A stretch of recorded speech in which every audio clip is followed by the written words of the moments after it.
याद किया। तुम्हारी आंखें, तुम्हारे बाल, इन हाथों को भी बहुत मिस किया मैंने। सब कुछ बहुत याद आया। मैंने भी बहुत याद किया फरहाद। दोबारा इस कमरे में अकेले नहीं रहना चाहती हूँ। अकेली नहीं हो अब तुम, मैं हूं ना तुम्हारे साथ। मैं अब तुम्हें कभी अकेला नहीं छोड़ूंगा। वादा? वादा।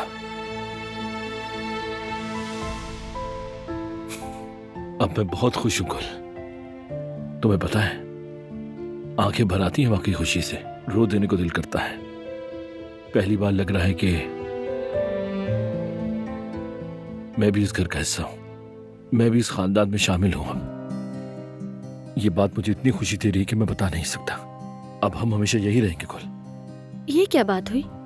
क्या पहले तुम्हें अकेले लगता था? नहीं गुल, तुम बिल्कुल गलत समझी। तुम तो हमेशा मेरे साथ हो, सांसों की तरह। तुम ही तो मेरा घर हो, सुकून हो मेरा।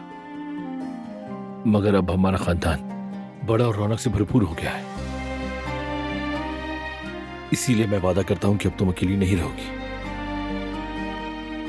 और अब तुम्हें इस बिगड़े हुए काराबी को संभालने में किसी भी तरह की परेशानी भी नहीं होगी।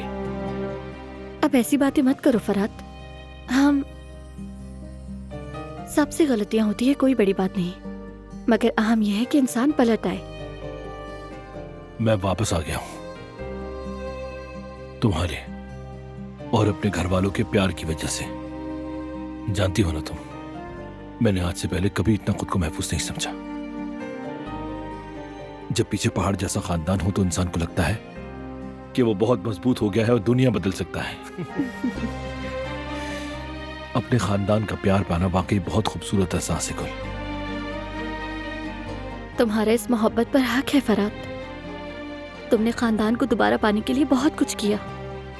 अब हमेशा ऐसे ही रहेगा। सब तुम्हें बहुत चाहेंगे, जिसके तुम हकदार हो।